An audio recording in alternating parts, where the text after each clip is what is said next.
Welcome to another episode of the Urban Wall Street Project. I'm your host, Earl Christian III, of course, and today we have a very serious show to talk about. We're talking about the pandemic of sex trafficking that's affecting millions of women and children across the globe. It's an ongoing situation. I have an esteemed colleague, Ms. Christina Tate, in the house with me this evening, and I also have a very special guest host, Ms. Frenchie Reyes. So hopefully you enjoy the show and you learn something, and be mindful because it's a lot of things going on that we're going to talk about. But without further ado, I want to get right into it because it's a serious situation. Ms. Tate, great to have you back on the show. Thank you for having me back. And Ms. Reyes, great to have you on the show. Thank you for inviting me, Earl. Of course, of course. Now, I want to get into this because you talked about it a couple of weeks ago about the sex trafficking, and I was completely unaware of sex trafficking, and it's nothing new. It's something that's been going on for a long time and affecting people across the globe for years, and it's seemingly going unregulated by administration or judicial or legal entities, and I really want to get into it because I know you're doing some phenomenal things, and you're going to let us know, and Ms. Frenchie's going to ask you some questions, and let's get into it. It's just a simple questions. How you doing, Christina? It's nice meeting you. Nice Your hair looks lovely. Thank you. I love the dress. I love the hat. Oh, thank you. This is my Obama hat. You know, he won, of course. Go Obama. So basically, let's get started. And exactly, what's the name of the organization, and when did it start? The name of the organization is Charitable Fund Agape. It is located over in Moldova, or otherwise known as the Republic of Moldova. And it was started in 2002. And where exactly is Moldova?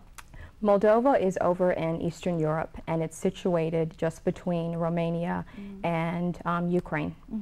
And what year did this organization start? 2002. 2002. Wow. So can you tell me a little bit more about the organization? Like, for instance, like the ages of the young ladies and, the background, social background? Definitely. And before I even get on that, one thing that I just wanted to say, you had mentioned in your introduction just about how the sex trafficking industry is just spanning the globe. I mean, as we know, prostitution really is what it is. And it's the oldest profession, known to man. But when we think of prostitution, a lot of times we think of, whether you're in New York, whether you're in DC, Atlanta, or, whatever city you're in, you usually associate certain streets, certain areas, certain boroughs, with prostitution. And it's women that willingly go and sell, themselves, and they exchange sex for money. But with the sex trafficking industry, it's not necessarily the case. It's not a matter of, a 29-year-old girl just going on the street and saying, okay, I want to sell my body. It's a little bit more in depth than that. It's a matter of families selling little girls, and even little boys into prostitution. It could be a mother who decides, I don't have enough income coming in, and we are a poor family, so you, my daughter, even though you're 7 years old, I need to sell you. Or resell you over and over again to make money. So I just kind of wanted to clarify that it's not just prostitution in the sense of someone you're seeing on the street, but it's an underground, it's a black market is what it is. Definitely, definitely. Because I know a lot of, and as I was doing the research online, I was seeing a lot of this is pretty much birthed out of poverty. And it's so important when I hear that to realize that individuals are being sold into prostitution or tricked or duped into it out of poverty, and it just really rings home why I do the Urban Wall Street Project, so we can eradicate issues of poverty and financial loss. Unfortunately, we can't do much in the Ukraine, but as the Urban Wall Street Project is going global, it is definitely our intention to provide as much help and information and resources to the global community. It's much bigger than America now. We're doing a lot of things, but I really want to definitely focus on what people can do to help this situation. And we can get into that in a little bit. But I definitely want to talk about the young girls and the experiences, because I know you've just been with the organization and you're doing some phenomenal things, and they want to bring you to Europe on a full-time basis. So tell me, where do you see yourself providing the services with this organization over the next few years? That's a good question, because I'm still kind of mulling it over in my head. Initially, a little bit less than a decade ago, I'd say about 8 years ago, is when I found out about sex trafficking. I didn't have any knowledge of it until then. And I learned about it from friends and former students that went to college with me who were from Eastern Europe. And so when I learned about it, I said, okay, this is something that I would love to help with in some capacity. But, in my small mind, I thought this is only happening in Eastern Europe. And then I learned, wait a minute, this is happening in Cambodia. This is happening in the Philippines. You know, this is happening in this area, you know, of the world. So I had thought, you know, there's no way that I can really help because I'm here and it's only taking place over there. But then, you know, I learned through, you know, from being educated by people from different races, nationalities, and backgrounds. This is, you know, a problem all over the world. It's not just happening in Ukraine. It's not just happening, you know, in Russia, in Moldova. It's happening all over the place. And I hate to say this, it sounds so negative, but it's the truth. As African American people, we're so uninformed about a lot of world issues. Definitely. You know, and hopefully, you know, with the new president and, you know, things going on in the future, you know, hopefully with change, you know, we can broaden our minds, our horizons, and, you know, we can learn more about other cultures just as they can learn more about us. Right. And usually we don't go over to places like that. Right. You know, we know that there are issues over in Africa. You know, we know that there are issues in, you know, in Brazil or Puerto Rico, you know, DR, things like that. But it's like we're not familiar with Eastern Europe. You know, we don't go over there, we don't go vacation over there, we don't go to visit, so we don't really know what's going on. So what type of experiences did these girls go through? Like once they come out, they get out, and what exactly is it that they go through? What did they experience while they're in prostitution or once they're rescued? Once in the prostitution.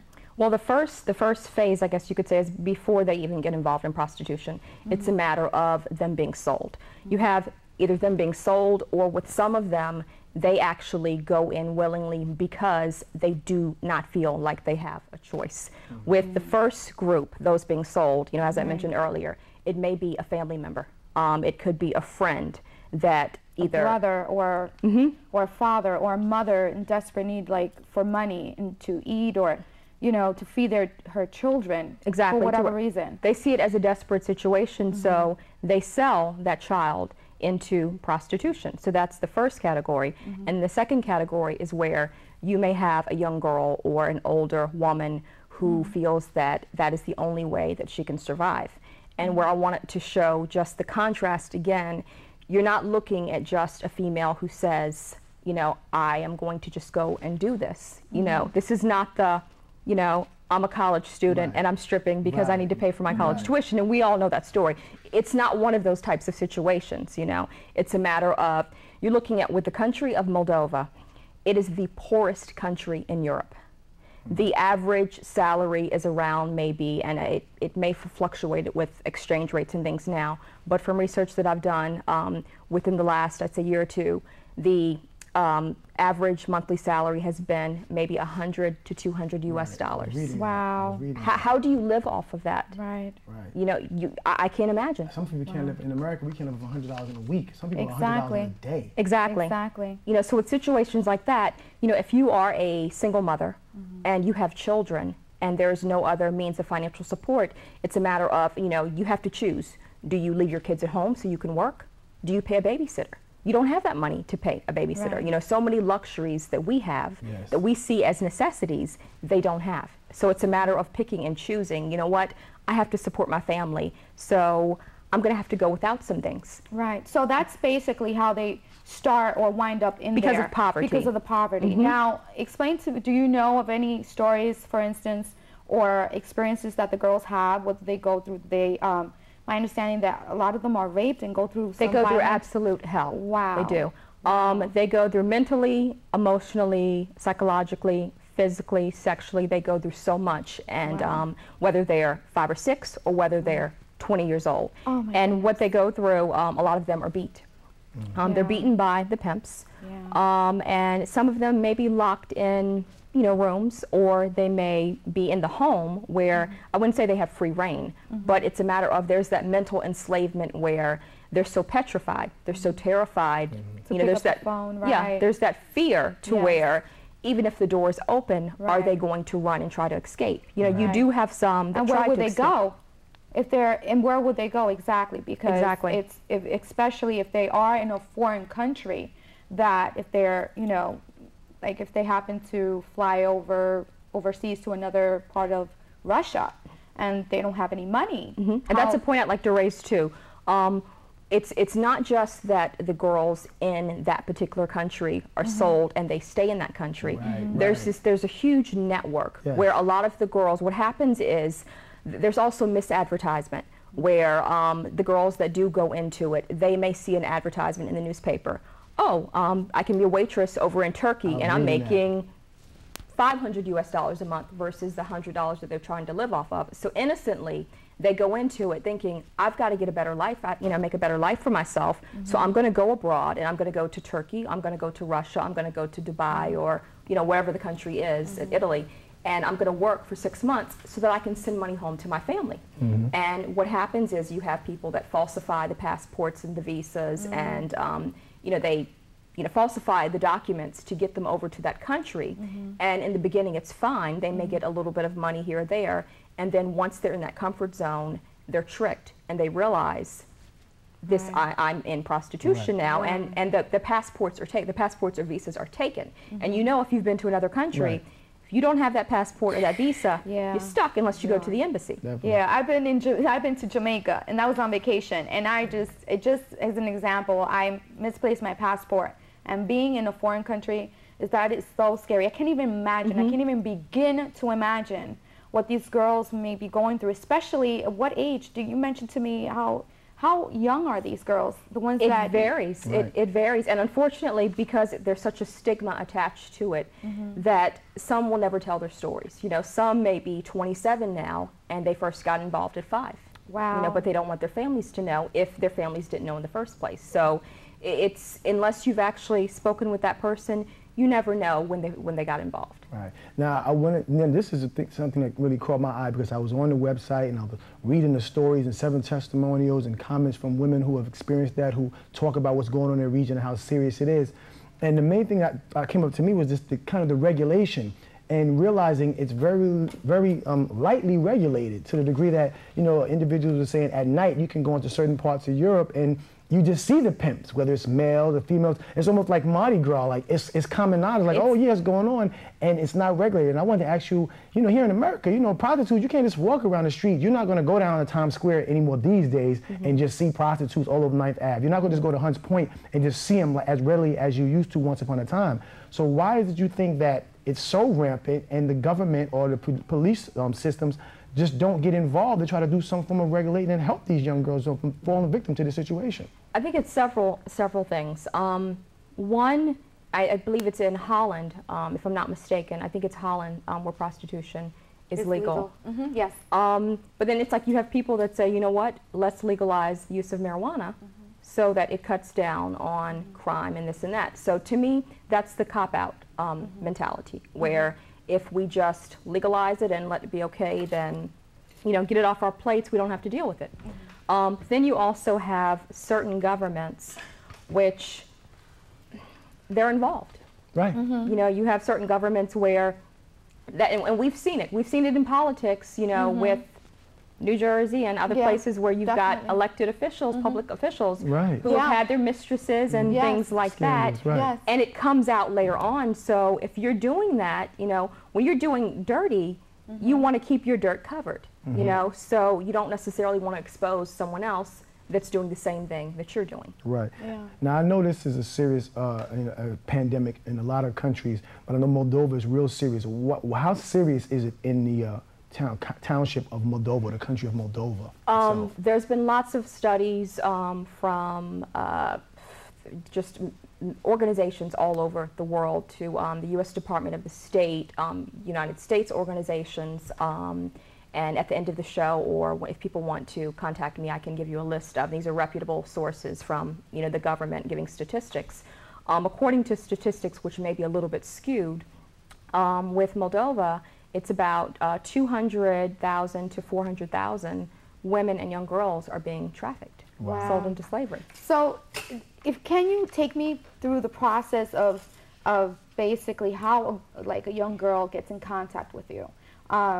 That's one. And two, exactly how do you get her out of there? I understand it's like the services that you provide, rescue, and it's housing. It's also spirituality, it's counseling.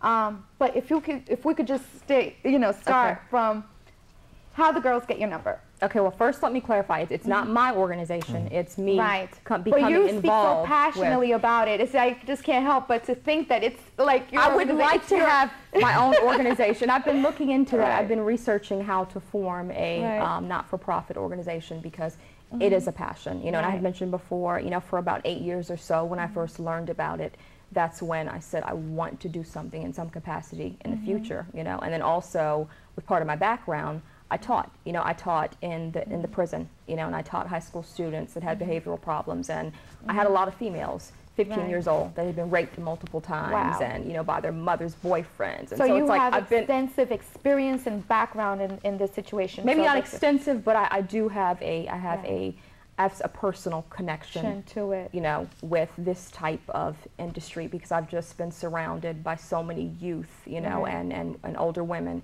that have been through the rape, the mutilation, the torture, and, you know, their stories are just, you know, the stories are similar, you know, it's just the race may be different or the background is different. So how does a girl contact you, or a young lady, or someone in need of help, or, you know, contacts your organization? How do they get your number? Well, there's multiple organizations, as I was mentioning before. Earl has my email address, and there are different organizations all throughout the United States and in other countries as well.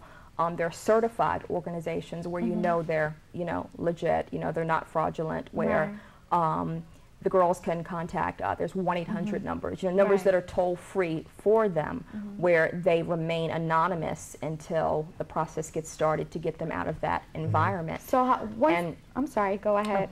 And one of the problems I'd mentioned is with the passport issue, what the pimp often does is takes that passport and holds it ransom. And so the girl is forced to stay in that lifestyle because she can't run away, you know. So what a lot of the organizations do, and this one in particular, they will help to get the documents back for that individual. And then it's just like a witness protection program as well. You know, you have organizations where they kind of help give that individual a new identity, and they help rescue them and get them out of that situation. So take me through the rescue mission. Take me through that scenario. Like, okay, the young lady, someone calls you, says, you know, I need help. Come get me. Well, I'm remember, here. they're not necessarily calling her. Yeah, or your organization, should I say? Or do you? Well, it's not so much her organization. I think what it is so much individuals know. It's not like it's a secret. There's individuals who work in that arena. So you might see a worker or an activist in that particular field. Maybe somebody you can see on the street, or somebody might direct you. Or, you know, there's always that some person that says, slide your number. Here's a number to call for help. And a lot of it's in secret too. Right, it's anonymously. It's kind of a very secretive, so individuals get out. But one of the things that I definitely caught my attention and I was thinking about was, you know, individuals may need help, but the one thing, when people go through things of this nature, especially, you know, females or young children, I read that a lot of people, you know, women are in this thing and might be in it for 2 or 3 years, and then sometimes they sent back home, and it's a lot of shame. They come home with nothing, no money, so it's very hard to talk about it. But then also, if you go through something like that, and then you 2 or 3 years you've been abused, or 4 or 5, 6 years you've been abused, and all of a sudden you cast back into the street, go home, you have a lot of shame, you have a lot of personal guilt, your self-esteem is low. So there's organizations that want to help, reach out to you, but individuals, because they've gone through so much in the psychological trauma, they may not be as willing or forthcoming to allow the help to come in. Exactly. And I want to know how difficult is it for them to open up and accept the help from this organization, because they might feel like somebody else is just trying to get over on me. So how difficult is it, or easy for them to open up and let this organization in? Well, I want to address two issues there. One, it's very difficult, and where you were saying that they return back home, some of the girls actually end up being sold back again. You know, you do have very, very sad instances where their own family members, friends, or associates who sold them will sell them back again. You know, because it's a matter of you are their source of money, and they've escaped and they come back. They may actually sell that person back again into, you know, so it's really a safety issue. And then, you know, two, it's a matter of there's so much damage. There's so much emotional damage done that, you know, I mean, imagine being caught in prostitution. Say you're 15 years old, and, you know, 15 to 17, and you're being beat, and, you know, you're sleeping with 10 men a day, which a lot of them, sometimes it's just round the clock. There's clients lined up. and if they can't service enough clients, they'll get beat more. You know, you have so many of these girls have had abortions. Right. Because they, you know, and STDs, and it's just ridiculous. And a lot of them, while they're pregnant, the pimp will still force them to service clients while they're pregnant. And that's just crazy. And that's something I was going to add, because, you know, I was reading how some clients, you know, they pay a little bit extra to not use a condom. Exactly. And, you know, unfortunately, the young girl has to go, you know, she has to succumb to that. And what happens is, like you said, they wind up getting pregnant, they wind up catching STDs, and then there's no health care. So, I mean, it's such a traumatic situation. And it's really important that I had so much passion when you told me about that, that I have to do a story on this, because it's not like something I've ever experienced. I don't know anyone that's experienced, but just the fact that there are women or people, human beings, that are being subjected to this type of treatment, and they're going through this, and it's so hard to get back. We know how hard it is. In America, you lose your job, you lose a relationship, it's so hard to get back. You're talking about these people these young women lose their esteem, their dignity, their integrity, they lose everything. Numb. They just become completely desensitized. I mean, they're broken like glass, literally. You know, I mean, you've been caught up in that for years and years and years, and you're being degraded. You know, you're alienated and isolated from the world. You know, your childhood is gone. You know, you're 16 and you're sleeping with 10 men a day. You know, you're not at the movies, you're not at the mall, you know, you're not shopping. You know, it's just you are nothing but an object, you know, for years until you get out of that. And then you have to go back to, you know, in situations where your family has not sold you into it. You know, you've disappeared, and your family may not know. They may think you've just left off with a boyfriend, or they don't know what's happened to you.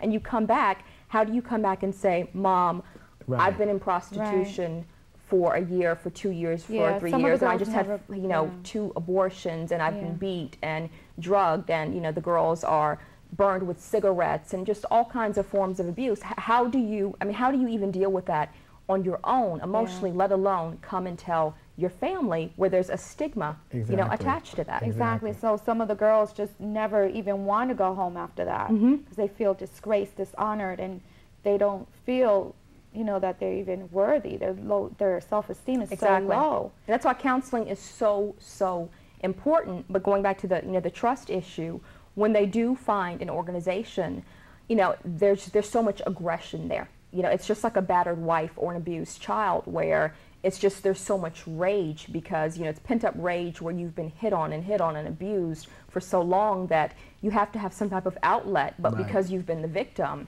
you don't have an outlet. So let me ask you, so, you know, we've talked about it because we're going to be wrapping up soon, but I want to know, what can we do? People, you know, in America, abroad, men, women, children, what can we do to I don't know, bring it into this, to help eradicate it? What can we do to people? Somebody said at home, like, that's so horrible, and people feel like that's so horrible, but they have no idea what to do. How can the average person lend to this situation?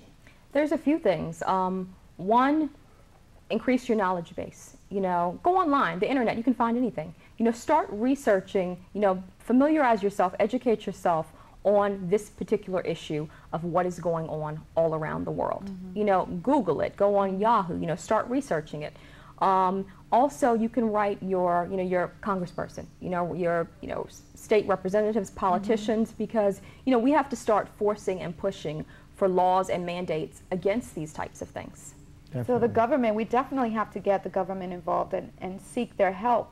We do. Some way or the other, even though at times they are, you know, behind it all, but not in all situations. True. They are helpful, but we also have to make it known that even though we're in the United States, that this is not just a you know, a third world issue, or this is not an issue in Europe. You know, we can't just continue to sit on our hands, you know, and turn a, you know, deaf ear or a blind eye and say, this is going on somewhere in the world, so because it's not in my backyard, I don't want to get involved. As far as I'm concerned, I don't care if the child is black, white, Russian, Ukrainian, Cambodian, African, it doesn't matter. A child is a child, and how dare anyone, you know, take their innocence? How dare anyone make an object of that child and just harm them like that? So we have to look at it as, even though we're in the United States, we can still push our government to get involved and to partner with other governments where they can help, you know, with funding and, you know, with controls, you know, putting controls in place as far as proper prosecution. And unfortunately, in a lot of the Eastern European countries, you know, someone may get put in jail, but there's a payoff, and your back out. Definitely. You know, that's just not, that's not appropriate, it's unacceptable. Well, Christina, I definitely appreciate you bringing this topic to me. It's definitely something I wanted to talk about, so I'm so happy to have it. I'm so happy to have Frenchie here so we can get a different perspective. All my people watching, you know how serious it is. Some of you may have never heard of this situation, but sex trafficking is huge. So do what you have to do. Listen to the video, listen to the content. Go online, type in sex trafficking, look in Moldova. Find out what is really happening. Understand the severity of these young women and children who are being abused, manipulated, mentally mutilated, all in the sake of money. Poverty is a serious situation. When people feel like they have no other recourse but to sell themselves and be pimped and prostituted for a meager living still, that's a serious situation.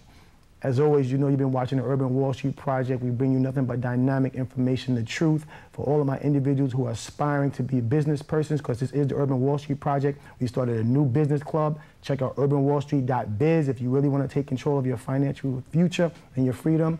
You already know what it is. It's your boy, Christian III, Big Business. And this is Frenchie Reyes. Frenchie Reyes, as I always say, be mindful, be prosperous, keep your head up. We'll talk to you soon. Peace.